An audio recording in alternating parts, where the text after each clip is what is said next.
akhirnya di semester 6 aku mutusin buat resign dari social brand waktu itu. Itu karena aku harus fokus dengan kuliahku yang kewirausahaan dan aku memang mau toko PJ ini lebih besar dari sekarang waktu itu.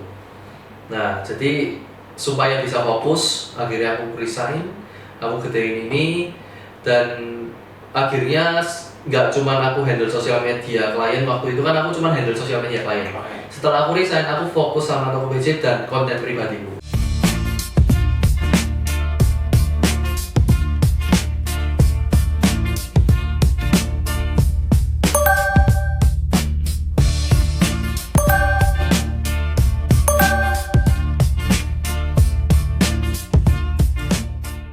Salam damai sejahtera untuk kita semua. Puji syukur kepada Tuhan. Jadi pada kali ini Lembaga Pers Mahasiswa Fakultas Bisnis Universitas Katolik Widya Mandala Surabaya dapat menyelesaikan podcast untuk BIKAM. Jadi untuk BIKAM ke-29. Pada BIKAM ke-29 ini tema yang diangkat adalah mengenai balancing book and business, how to become a student digipreneur. Pada podcast kali ini terdapat 6 rubrik yang akan dibahas, yaitu bagaimana kisah perjalanan dalam menjalani bisnis di era digital, motivasi dan tantangan sebagai mahasiswa yang berbisnis.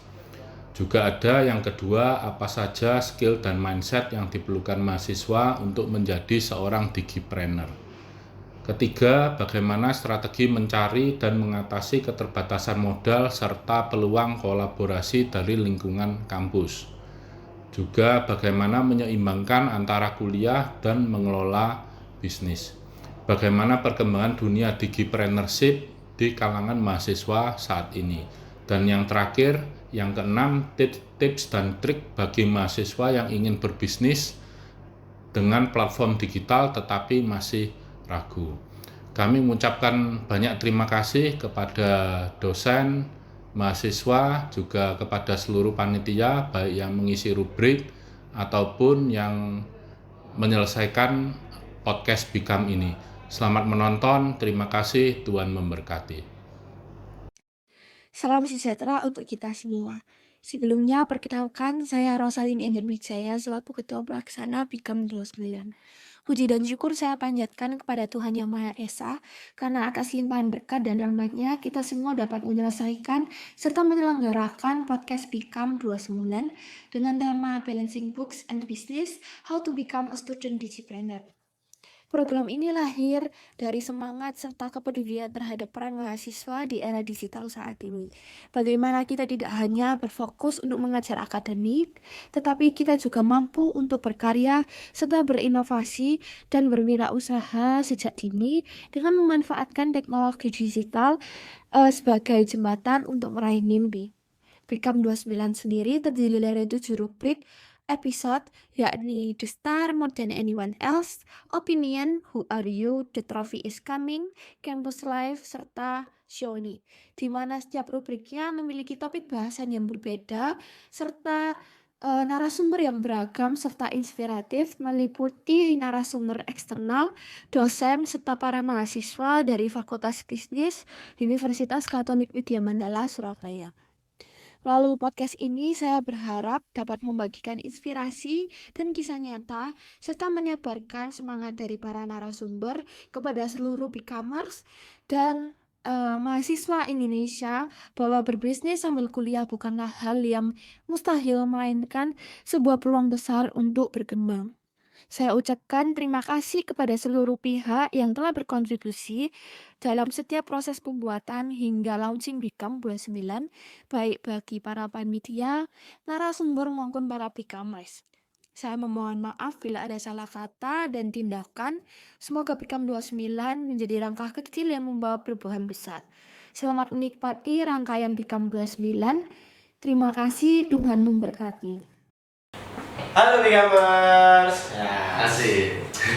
Seru banget nih Mas ya. Oke, selamat datang kembali di podcast BIKAM 29. Nah, pada tema kali ini kita akan mengangkat tema mengenai balancing books and business, how to become a student digipreneur. Oke. Judulnya keren banget ya. Wah, pasti dong. Kalau misalkan nggak keren kan nggak mungkin dibawa ini temanya. Oke.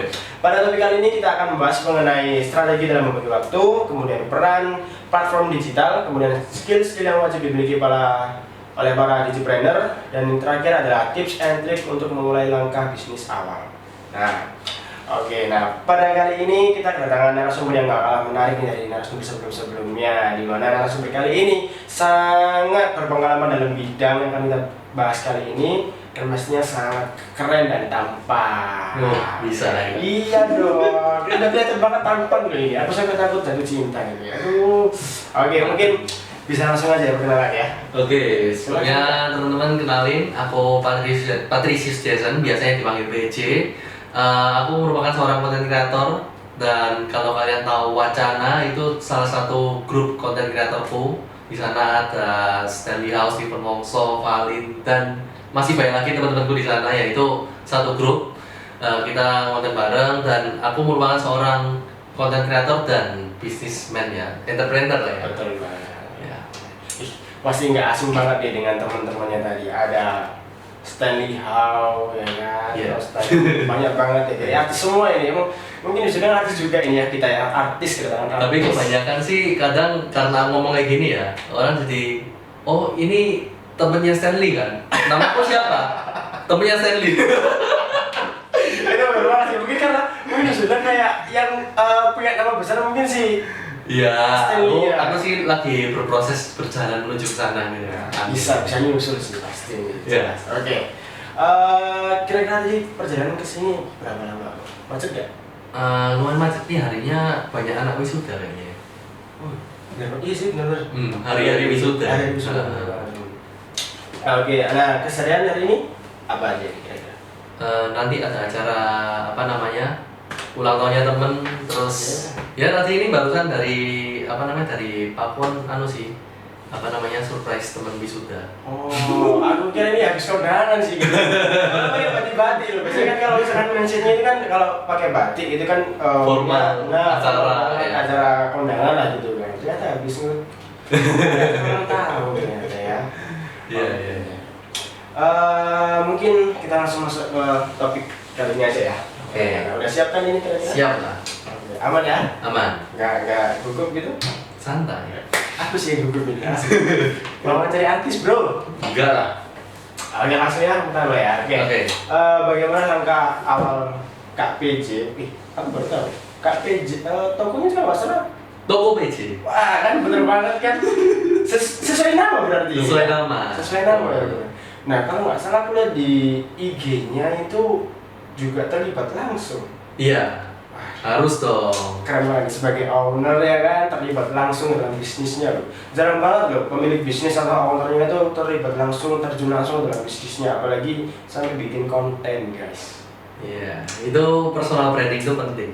Iya bener banget nih. Perlu banget dicontoh bagi para mahasiswa ataupun siapa misalnya yang mau terjun ke dunia bisnis, apalagi startup, perlu dicontoh ini, perlu langsung terjun. Oke, pertanyaan pertama, bagaimana langkah awal kakak untuk mulai bisnis, apalagi pada saat kuliah ya kalau masalah ini? Oke, kalau bicara langkah awal sih, aku awalnya tuh sebenarnya malah dari SD itu udah mulai bisnis kecil-kecilan ya tapi ya. Dari SD guys. Jadi kalau Toko PJ sendiri sebenarnya aku udah mulainya itu dari 2018, waktu itu kelas 2 SMA atau 3 SMA ya. Nah itu Toko PJ awalnya dari 2018. Tapi kalau bisnis kecil-kecilan sebenarnya dulu itu sambil sekolah ya, berarti ya zaman SD, kelas 6 SD cuma ini. Itu zaman dimana masih game komputer ya, waktu itu belum ada, Android itu belum ada. Android yang kayak layarnya disentuh ini belum ada waktu itu. Masih ada ketika gitu ya? Blackberry. Oh, pasti semua tahu sih mas. Waktu itu masih zamannya game komputer, point blank apa. Nah itu dulu aku main, aku jual tuh equipmentnya buat alat main itu, kayak keyboard, mouse, headset. Karena apa? Karena waktu itu sebenarnya zaman BlackBerry transisi ke Android waktu itu. Nah mulai ke era digital ya kan. Terus karena mama papaku belum beliin aku itu kayak iri gitu loh, pengen minta ini tapi mama papaku kayak suruh belajar dulu bla bla bla bla, nanti tahun depan baru bla bla bla. Nah kelamaan dulu kelamaan aku mikir ini 1 tahun lagi kayaknya udah ganti model gitu. Ya udah akhirnya aku nabung sendiri dari jualan itu berapa lama ya? Kayaknya 1 bulan kok itu aku dapat HP. Waktu itu zaman SD itu per equipment aku itu kayak mampir ke salah satu mall yang khusus elektronik zaman itu namanya High Tech Mall. Itu masih hidup waktu itu zaman SD. Iya. Itu aku nyari satu tempat yang bisa jadi tempat reseller itu. Dan akhirnya aku nemu dia itu mau kasih aku potongan 50.000 per barang. Jadi aku jual barang-barang ini nggak overprice juga. Waktu itu aku udah diajarin sama mama, coba kamu cari tempat yang murah itu di mana gitu loh. Nah waktu itu akhirnya coba belajar, ngumpulin dari 50.000 jadi 1,2 juta. Akhirnya beli HP itu Android 1,2 juta. Zaman SD. Bayangin, zaman SD udah bisa beli HP sendiri, ya kelas 6 SD. Ya. Hebat banget. Tapi uang jajan masih ditanggung ya itu ya. Jadi 1,2 juta itu untuk 1 bulan tuh kelihatannya cepet ya karena uang jajan itu ditanggung. Terus mulai SMP, SMA, karena aku ngerasa kurang ya, aku itu kayak nggak enak gitu kalau nggak megang duit lebih banyak. Kayak ngerasa aku mau beli apa-apa itu kayak kok jadi nggak bisa gitu. Oh, kayak Karena- ada hambatan gitu. Karena jujur aja aku orangnya lumayan suka nyamil, lumayan suka ngikuti tren. Kayak sekarang lagi tren Labubu misal, tapi nggak sih, aku nggak beli sih. Cuman kayak zaman itu lagi tren apa, beli ini, beli itu, nah gitu loh. Akhirnya ngumpulin, tapi mulai mulai bisnis zaman kuliah itu dari sekolah malah ya, dari 2018. Ini emang orang yang pribadi kan beda ya, jamin. Bayangin kelas 6 SD udah bisa bisnis, udah bisa beli HP ya. Sedangkan saya kelas 6 SD masih ngejar layangan. Betul. Masih main maker. Dia tuh. Oke, yang kedua, pertama kali tertarik untuk terjun ke content creator. Oke, pertama kali tertarik itu dari 2018 atau 17 ya. Sorry, malah 2016. Oh. Waktu itu zamannya Dub Smash namanya. Dub Smash itu lagunya itu pokoknya kayak transisi ya, kontennya itu transisi antara awalnya kamu mungkin bekas coret-coretan spidol apa kayak rambutmu kamu jepit terus ditutup, dilepas terus fresh habis mandi kan. Nah, dulu itu zamannya itu namanya Dub Smash. Terus gak lama berapa bulan trennya berubah tuh. Kontennya itu sekarang waktu itu jadi transisi kontennya namanya. Oke. Itu Musical.ly. Jadi kayak bukan ganteng-gantengan lagi tapi ya transisi kayak tutup kepala keluar dari kuping, tutup pakai tangan keluar dari bawah, nah kayak gitu loh. Oh, itu bikin pusing sih. Nah, terus sampai muter-muter, nah itu dulu itu zaman itu aku udah mulai konten, tapi ya kontennya waktu itu transisi karena waktu itu belum ada tuh kayak di depan HP kita cerita-cerita story time bla bla bla itu belum ada waktu itu. Kalau sekarang kan kita konten apapun, Iya, segmennya bisa, apa, bisa. mau buat bisnis, mau buat apapun tuh banyak banget bisa. Sama-sama fleksibel. Nah, cuman waktu itu udah ngikutin sampai kelas berapa ya? Cuman sebentar kok, cuman 1 tahunan. Terus mulai masuk SMA itu kena bully waktu itu. Karena waktu itu di tahun itu lah ya aku bilangnya, di tahun itu menurut teman-teman itu alay kamu kalau cowok suka pegang kamera, HP, selfie, alay lah menurut mereka waktu itu. Mungkin karena stigma tadi. Kalau Iya. misalnya kayak cowok melakukan kayak gitu. Karena itu sesuatu yang nggak biasa waktu itu. Karena sesuatu yang awalnya dari HP BlackBerry kan mungkin udah ada kamera ya, udah Iya. ada. Cuman kan dulu kan BlackBerry itu kan kamera belakang Iya, aja. kamera belakang. Sedangkan kalau udah Android kan ada kamera depan, kamera belakang gini aja udah bisa gitu. Nah, karena nggak biasa kita melakukan sesuatu yang nggak biasa itu jadi aneh. Ya kayak sekarang kita melakukan sesuatu yang nggak biasa kan aneh kan pasti. Benar nggak? Jadi bisa muncul kayak suatu penolakan. Iya. Gitu. Sampai mulai banyak orang yang buat konten-konten di situ di Musical.ly sampai transisi mulai hilang trennya masuk aplikasi TikTok. Nah itu aplikasinya Musical.ly sama TikTok tuh sama guys. Sama. Jadi ya? akunku TikTok itu dari 2015. Padahal TikTok baru ada itu kalau nggak salah 2018 kalau nggak salah ya. Correct me if I'm wrong. Ya itu lah pokoknya itu satu akun satu aplikasi yang sama. Nah itu di situ aku sebenarnya udah nggak konten sampai berarti zaman kapan ya? 2020 aku mulai konten itu. Berarti 2020 zaman berhenti 3 COVID. tahun, iya zaman Zaman COVID, COVID. benar. Itu aku berhenti 3 tahun karena tekanan dari itu. Fokusku waktu itu lebih ke sekolah sama basket aja, karena dulu aku juga ikut tim basket sekolah. Oke. Malah waktu itu lucu juga nih. Coba kalau diingat-ingat ya, aku dulu kan di satu tim basket itu yang bikin video itu cuma aku aja beneran. Nah, hukuman basket, aku itu disuruh buat konten transisi yang bukannya tentang basket sama coachku. Lucu ya sebenarnya kan tiga-tiga. Sebenarnya kayak hukumannya agak lain ya. Agak lain, iya. Agak lain hukumannya kan. Biasanya setahu temen juga ada Fisik kan ya, biasanya. fisik, apalagi kan olahraga fisiknya yang paling berat kan memang di Iya, basket kan basket. ya. Nomor 1 paling berat kan di basket ya. Itu kalau misalnya ada kesalahan atau misalnya kayak Lari 10 kali, push up 10 kali. Bener. Jadi nggak buat video, Buat video. video semua. Itu disuruh buat video, akhirnya aku buat ya enjoy aja lah, orang ini emang aku suka kok. Waktu Ini itu. kayaknya kecemburuan sosial ini di timnya ini kayaknya ada Makanya kecemburuan sosial ini. karena itu juga jadi hukuman, sebenarnya aku juga kayak ya itu kayak ngerasa kayak oh berarti kayak gini nih sesuatu yang nggak biasa, kayak masih belum diterima kan, makanya aku kayak pelan-pelan berhenti konten waktu itu. Sampai kuliah ternyata teman-temanku yang ngomong alay bla bla bla, ternyata dia juga alay, main juga. Ini mah ibaratnya kayak ada kata pepatah seperti kayak nelan ludah sendiri. Betul. Jadi bisa dibilang ya suatu hal yang berbeda itu bukan berarti buruk ya. Betul. Bisa jadi itu membawa sebuah perbedaan, sebuah perubahan bagi diri kita masing-masing untuk kedepannya. Contoh nyata ini di sini, contoh nyata ini, ya kan? Karena ya bisa dibilang mungkin TikTok itu kan adalah satu kan ya, mengawali kan ya, terus kena stigma buruk, terus sekarang pas dia berhenti, sekarang malah makin heboh kan TikTok. Makin heboh, benar. Nah, jadi ya bisa dibilang kayak masyarakat ini terkadang itu susah untuk terima hal-hal yang berbeda itu kan Yang nggak biasa. Nah, sampai nanti banyak baru FOMO namanya. Nah, benar banget tuh FOMO lagi sekarang ini banyak FOMO sih sekarang. Oh, iya. Oke, selanjutnya tantangan saat memulai bisnis dan membangun personal branding. Oke, tantangan awal mulai bisnis sih pasti dari apa ya? Kalau aku sendiri itu sebelum mulai itu aku sangat-sangat suka menganalisa sekitar dulu. Kayak bisnis ini berpeluang jangka waktunya ini panjang atau enggak, itu kita harus lihat dulu dari pesaingnya. Kalau terlalu banyak kalian punya inovasi sesuatu yang beda, ya itu bagus.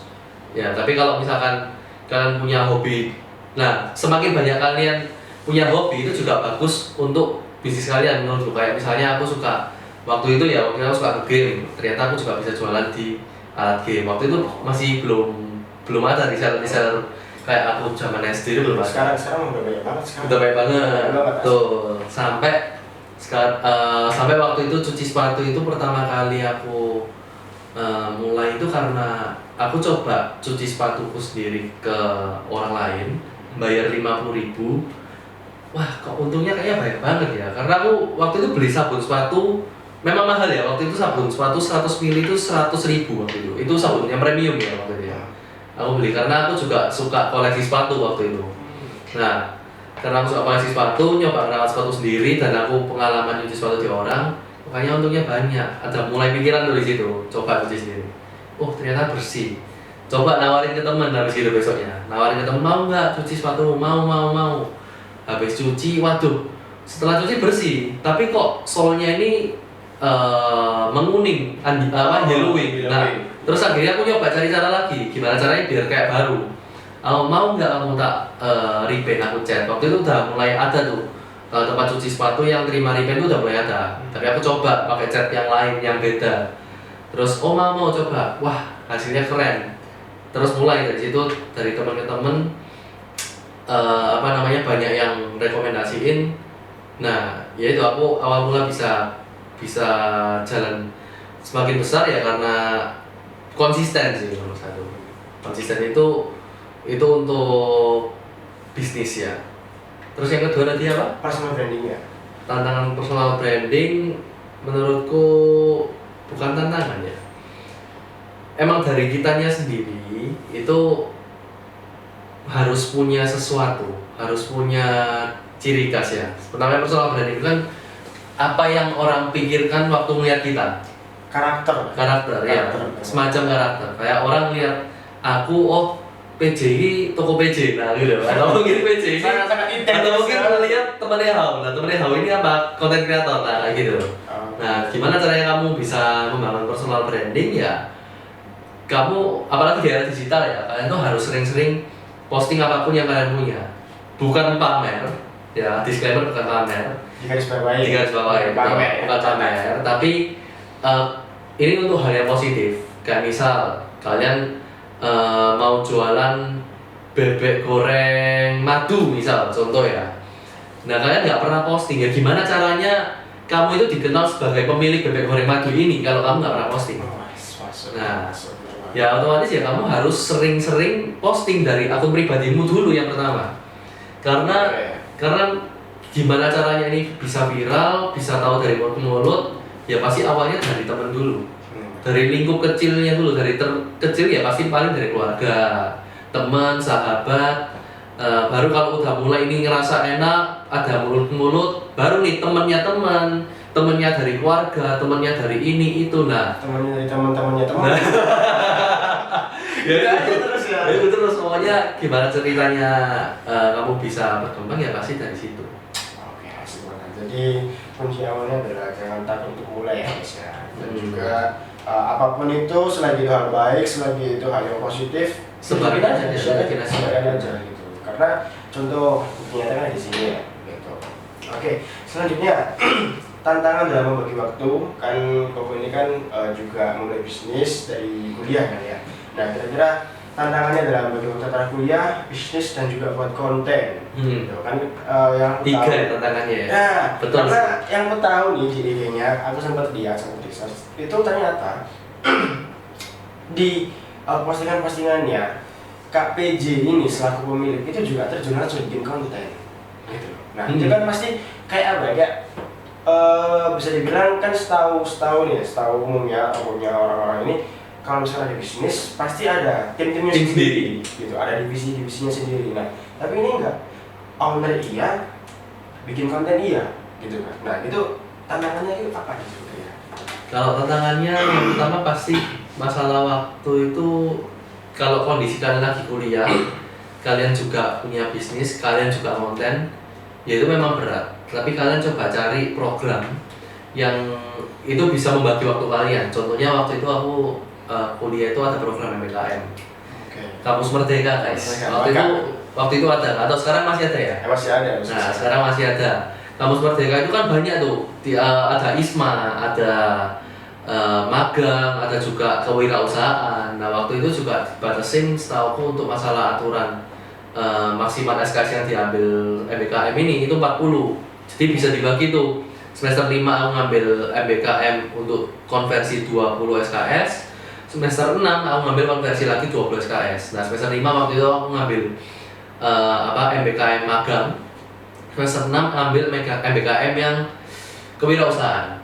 Dimana nanti aku kewirausahaan ini akhirnya aku ngambil untuk besarkan toko PJ ini juga. Nah semester 5 ini tantangannya dimulai karena aku semester 5 ini kondisi udah mulai kuliah offline. Jadi waktu itu kan zaman kuliahnya semua se-Indonesia itu kan COVID itu kan lockdown dan nggak ada namanya sekolah offline, kan nggak ada. Kuliah pun juga nggak ada yang offline. Wah itu susah ya waktu itu, serem. Nah terus kondisi waktu kuliah online ini, aku itu udah mulai kerja waktu itu sebenarnya. Udah mulai kerja di satu perusahaan namanya Social Bread. Social Bread ini apa nih? Social Media Management. Nah, jadi karena waktu COVID itu aku udah mulai konten ya. Aku kan mulai konten itu dari 2020 akhir. Zaman COVID. Itu aku mulai konten karena itu tadi sih, karena teman-teman yang membuli ini sudah mulai konten, akhirnya aku mulai tapi terjun langsung ya. Tapi jujur itu agak telat. Sebenarnya trennya itu dari 2019 kayaknya ya. Itu udah mulai tren, tapi 2020 akhirnya baru mulai. Tapi ya puji Tuhan lumayan lancar ya tapi ya. Nah, sampai akhirnya aku kerja di Social Bread, akhirnya tiba-tiba kuliah ini jadi offline. Diputusin, semester ini kuliah udah jadi offline, tiba-tiba gitu. karena kondisinya sudah endemi waktu itu. Sudah waktu itu COVID kan ada banyak macam ya, ada virus Delta, virus Omicron. Nah, waktu itu udah Omicron tapi udah akhir-akhir. Nah, aku agak pusing, waduh gimana ya, aku udah kerja, salary kok ya udah dapet kok ya, maksudnya kayak kok sayang tiba-tiba gak dapet duit lagi gitu. Nah, akhirnya ada program PPKM itu membantu banget semua. Jadi cara membagi waktu, kalian coba cari sesuatu. Kalau ada program PPKM itu oke banget, kalian harus coba ikut sih. Nah, itu akhirnya aku kuliahnya itu ya kerja itu tadi. Konversi dengan aku bekerja 20 SKS itu udah jalan. Satu kuliahnya itu aku offline. 3 SKS sisanya aku offline. Nah, semester berikutnya ini yang sebenarnya aku masih agak susah fokus. Makanya akhirnya di semester 6 aku mutusin buat resign dari social brand waktu itu. Itu karena aku harus fokus dengan kuliahku yang kewirausahaan, dan aku memang mau toko PJ ini lebih besar dari sekarang waktu itu. Nah, jadi supaya bisa fokus, akhirnya aku resign, aku gedein ini, dan akhirnya nggak cuma aku handle sosial media klien waktu itu kan, aku cuma handle sosial media klien.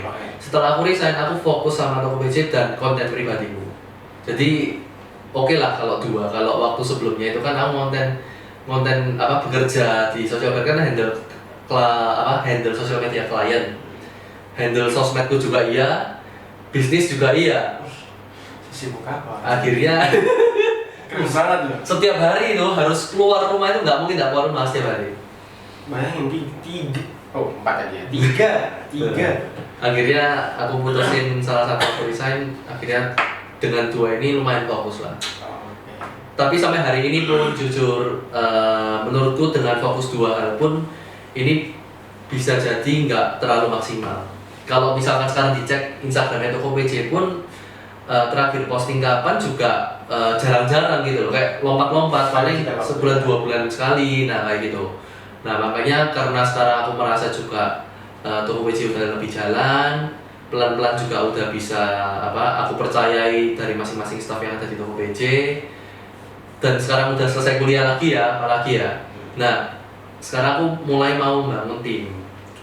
Ya, itu ada prosesnya guys. Semua itu ada prosesnya. Kalian mau sampai punya tim sendiri, punya ini sendiri ya, kalian harus ngikutin proses. Kalau kalian dari kuliah, ya pasti mau nggak mau akan susah ya. Kalau untuk maksimal 100% susah. Tapi kalau ada program, manfaatkan. Setelah kalian lulus, lebih manfaatkan lagi apa yang ada di depan kalian.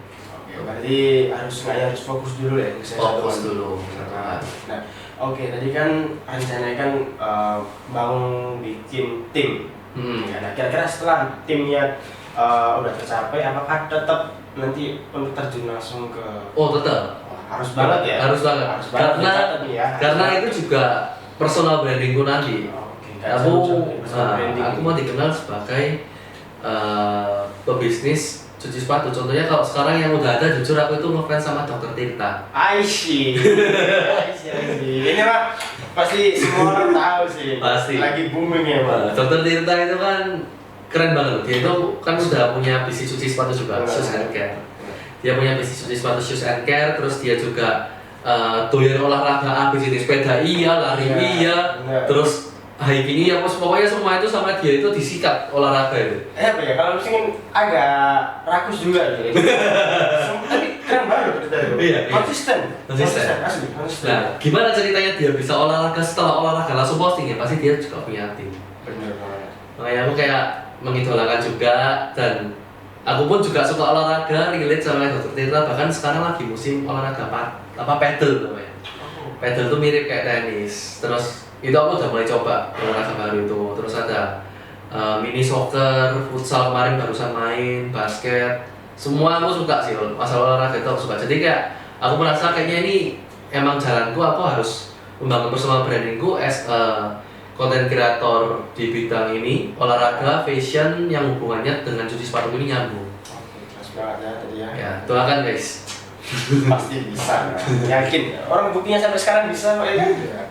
Oke, tadi kan bisa sih ya, suka olahraga ya? Aku bilang juga suka olahraga sih. Olahraga apa ya? Aku lebih ke futsal sama mini soccer keluar. Oh, Gitu. Jadi mungkin bisa ya, kamu lah. apa posisi apa? Aku kiper. Oh, kiper. Kiper aku, karena lebih suka menjaga daripada memperebutkan. Wah. Loh, tapi serius, karena apa? Karena mungkin kan kiper tuh enaknya tuh kayak diem ya kan, terus nggak perlu datang gitu ke tepis, nggak perlu effort nanti bola datang ibaratnya ya udah. Ya kan itu refleksnya harus kuat kan. Bener banget. Set. Nah, kalau itu ada namanya refleks sama bola kaki gitu. Yeah. Jadi kalau bola kaki itu kayak mungkin gimana cara kamu buat nanganin bola-bola yang mungkin kayak di luar prediksinya kamu. Iya. Itu bola kaki. Kalau refleks itu ke tubuhnya kita refleksnya. Oke. Kadang kita udah ngerasa, oh ini pasti kena nih kita gini. Ternyata bolanya udah lewat. Benar banget. Nah itu berarti bisa dibilang kayak kita nggak nggak siap kayak gitu. Oke. Dia mungkin bisa lah kapan-kapan. Back to topic. Oke. Back to topic. Oke guys. Selanjutnya. Asik bahas olahraga. Kamu kalau olahraga mah ada habisnya nih. Asli sejam 2 jam nih. Investasi masa tua kan. Bener banget nih. Back to topic ya. Agak susah ya kalau bahas olahraganya. Oke selanjutnya. Peran platform digital dalam bisnis, kemudian tips and trick dan hambatannya kira-kira. Pengaruh digital dalam bisnis besar banget ya pasti ya, karena kembali lagi sebelum aku bikin toko PJ aku udah mulai konten, dan sebelum toko PJ ada toko fisiknya aku pun juga awalnya mulainya dari Instagram pribadi. Jadi pengaruhnya itu besar banget karena orang tahu toko PJ dari mana ya, pasti dari akunnya sendiri awalnya. Dari aku cuci sepatu promosi di Instagram Story, aku bilang ini before afternya nih, cuci sepatunya hasilnya kayak gini. Jadi pengaruhnya itu besar banget. Jadi kalau misalkan kalian memang punya bisnis, punya sesuatu yang ingin kalian jual, pingin laku, gimana caranya ya? Nomor satu kalian harus kenalin ke teman-teman sekitar kalian. Apalagi sekarang di era digital, semua apa-apa juga taunya dari TikTok, Instagram. Sekarang kalian mau searching apapun, informasi apapun ya di TikTok, mau cari apapun lah ya, misal rekomendasi makanan murah enak di Surabaya tinggal nanti kata kunci. Iya, tinggal kasih kata kunci gitu aja, ketemu dah, nggak usah nge-search misal kayak resto A, resto B, resto C, itu kan terlalu spesifik kan juga susah, kita kan belum tahu. Nah kalian mau nyari cuma dengan kata kunci aja udah bisa. Jadi ya sebarkan aja apapun yang dari apa yang mau kalian jual di sosial media, karena dampaknya itu sangat besar pasti. Benar semua ya berarti ya. Oke selanjutnya, keterampilan utama yang perlu dimiliki sebagai seorang digipreneur di era sekarang ini. Kalau keterampilan yang harus dimiliki awalnya sih pasti harus dari entrepreneurnya dulu ya menurutku ya. Sebelum ke digital kita harus fokus ke entrepreneurnya dulu, ke apa yang kita jual dulu. Apakah ini udah terinovasi dengan baik? Apakah ini sudah menjadi pembeda dari pesaing? Karena kalau bicara cuci sepatu pun terus terang cuci sepatu di luar sana ya kayak Dokter Tirta lah, itu juga cuci sepatu, aku juga cuci sepatu, di mana-mana banyak lah cuci sepatu. Cuman apa yang menjadi pembeda ya mungkin dari pelayanannya, dari harganya, dari apa semuanya itu kan ada bedanya.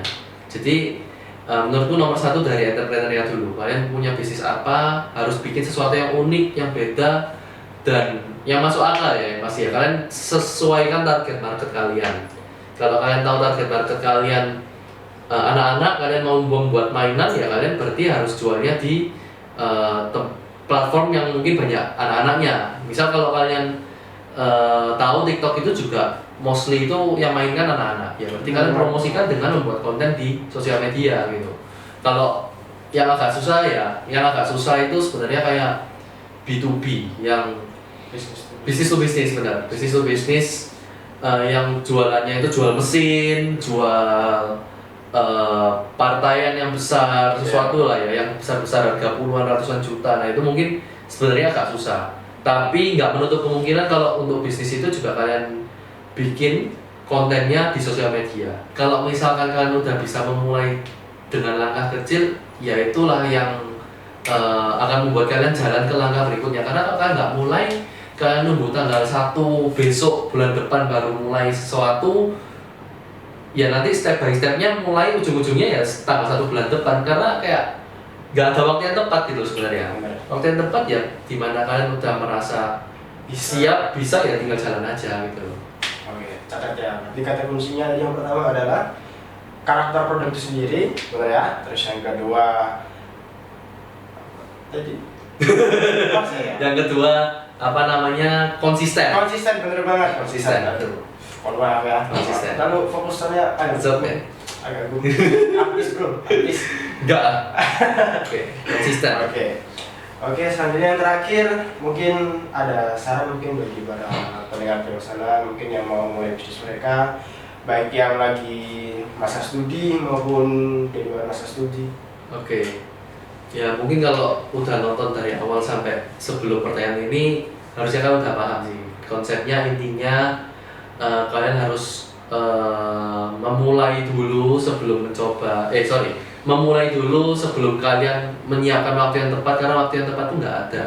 Ya, waktu yang tepat tuh nggak ada. Waktu yang tepat ya kalian harus mulai dari langkah kecil. Karena gimana kalian mau belajar kalau misalkan kalian mau mulai aja belum? Karena langkah kecil ini mungkin akan ada terjadi kesalahan. Dengan kalian nggak siap memang mungkin akan terjadi kesalahan. Tapi justru dari kesalahan itulah kalian bisa belajar untuk kedepannya jadi lebih baik. Kalian terus dapat pengalaman, kalian juga akan membenahi produk kalian atau inovasi kalian di satu persatu biar semakin ke depan semakin lebih baik. Gitu. Oke. Berarti namanya kalau ada cobaan ya cobain gitu. Ya kan? Karena memang sih aku setuju. Karena kalau misalkan kita belum mulai suatu hal, ya kita nggak bakal tahu impactnya bakal gimana. Apa yang dipelajarin kalau kamu belum mulai? Nah, jadi ketika kita udah ngelakuin satu hal dan kita udah tahu ngerasain sendiri, pasti kita bakal tahu kedepannya mau kayak gimana nih. Kita oh aku perlu kayak gini, oh aku perlu kayak gini. Jadi perlu antisipasi juga. Antisipasi. Oke, mungkin cukup sekian lah ya, karena aku tahu ini artis mungkin banyak hal lain yang perlu dilakukan. Enggak. Oke, mungkin terakhir ya. Apa? Kesan dan pesan selama ini. Kesan dan pesan di podcast ini. Iya. Ya jujur asik ya. Ini podcast kedua aku. Pertama kan aku dari kampusku sendiri, aku dari Ubaya. Ini podcast kedua aku, menurutku aku jujur suka podcast sih karena ngobrolnya itu santai. Bener banget. Kalau gestar di tengah panggung kan harus bener. Kalau ini kan kita nyantai, kalau ada kesalahan kan bisa kayak langsung reaksinya kan disclaimer. Bisa langsung Kalau di panggung kan nggak lucu, kita lagi jadi pembicara disclaimer, nah kan nggak lucu. apalagi kan ada masyarakat banyak yang audiensnya banyak langsung kalau ini mungkin lewat video gitu ya. Yang mendengar nggak banyak, tapi kalau terjun langsung ke panggung ya langsung dicemooh gitu. Jadi asli. tapi asik kok, podcast itu asik guys. Bener, kayak Terus kalau pesan ya dari podcast ini semoga semakin banyak penontonnya pasti, semoga juga viewers dari podcast ini juga semakin banyak ke depannya. Terus aku berharap yang nonton dapatlah sesuatu yang kita obrolin hari ini ya. pasti banget. Ya. Jadi di podcast kalian itu nggak sekedar ngobrol, tapi juga ada value-nya gitu ya. Jadi kalau misalkan kalian hanya dengerin aja tapi nggak nangkap pesan-pesan, jadi kayak sia-sia. Sayang banget asli gitu. Oke, mungkin pesan dan kesanku sendiri selama di podcast ini, apalagi pembicaranya seorang artis ya, mudah-mudahan bisa aja ini orang dia. Beda loh ya. Oh beda banget. Artis sama konten kreator tuh beda. Tapi temannya artis. Wah, ada lah. Ada. Oke. Mungkin kesan dan pesanku di podcast kali ini, kesanku mungkin sebilang kayak asik banget, apalagi dengan topik dan narasumbernya itu sangat bisa bilang berpengalaman di bidangnya dan juga memiliki value juga atas topik yang akan dibicarakan kali ini. Kemudian untuk pesan mungkin semoga untuk bisnisnya KPJ lancar terus, terus semakin meningkat customernya dan juga pendapatannya pasti semakin tinggi. Amin. Apalagi ini udah mendekati di pengunjung aja sih ya. Ya. Oke, jadi cukup sekian dan Terima kasih. dadah.